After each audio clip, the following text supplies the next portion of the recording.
What's up, YouTube? Got another video here. It is the Shadow Systems newest pistols, the CR920XP.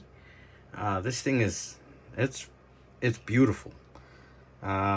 Looks just like the old CR920, CR920X. The P is for the compensated slide that they added onto it, which looks absolutely phenomenal. I love that it's got the 15 rounds, which the CR920X has the 15 round magazine, just like the Glock 43X MOS. I mean, if you're looking for specs, this is probably not the video. I'm just going to talk about just what my first impressions are. There's nothing on this platform talking about basically anything about this gun except for maybe one or two videos from the manufacturer. Yeah, phenomenal pistol. Great sights on it. I mean, I've always liked that blacked out rear and the that tritium night sight up front. Looks really good at night. Probably the biggest impression I think about this gun when you're holding it. Looking at it, it looks great. That's not an issue. Holding it, it feels like a baby Glock 19. I mean, just the slide length. I have a Glock 19, and it's the exact same length as the 19. A hair, I'm talking about just a hair shorter than the 19, but still feels like that 43X, that CR920X, that same form factor, that same size.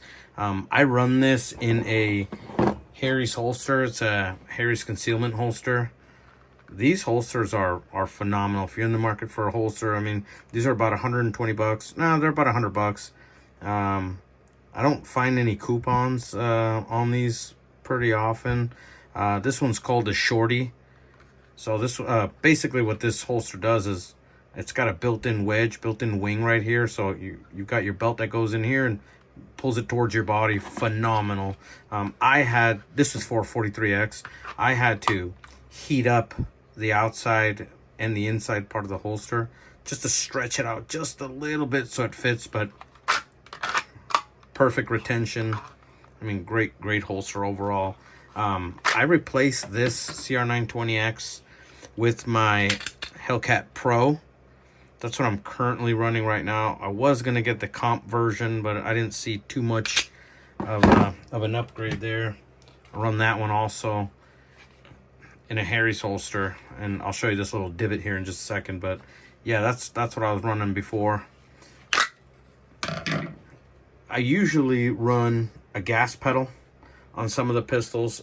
I love the fact that you can just grab onto the gun and boom, instantly your thumb goes right on it, and it just feels a lot more natural. You got a little ledge. That's the only thing I don't see about the CR920. There's not a ledge. There's a little grip here, but I'm used to grabbing onto like a little ledge. The grip helps. Obviously, it'll help. I haven't shot this one yet, and I cannot wait to take this to the range. But again, I don't see any videos on YouTube. There's one that I watched that it's really high production. I'm definitely not high production. I'm more low budget, but it does come with two 15 round magazines, which are pretty nice. I think these are like stainless steel. The mags are nice. I noticed you slide it in there and it pops right out. It's real nice and soft. It feels like it's got a little bit of wiggle, but I think all the Shadow System pistols do that. I definitely don't have a problem with that. My old CR920, people used to talk about it jamming and not firing and having issues. I've never had an issue. Trigger on this is, I mean, typical Glock Shadow Systems trigger. It is definitely better. I love that it's a flat face. It's got a little curve, but it's still real nice. And the extended slide, not a big deal. I love it. I think it looks really good. And if you guys are thinking about getting one, personal opinion, I think it looks better in person when you hold it than in pictures or any type of video. So if you can get one in your hands and just hold it, I mean, I think it feels great. I love this undercut here. I feel like when I put my hand in here, it forces this part of my hand a little bit higher up, and you just get a much better purchase on it. So yeah, if you're thinking about getting one, I mean, I would not hesitate to try to pick one up. I know they're limited. I picked mine up for about $9.25. You could probably find them a little cheaper. I've seen them $8.99, $8.89 already on some websites. So yeah, give a little shot of that port right there. All right, appreciate you.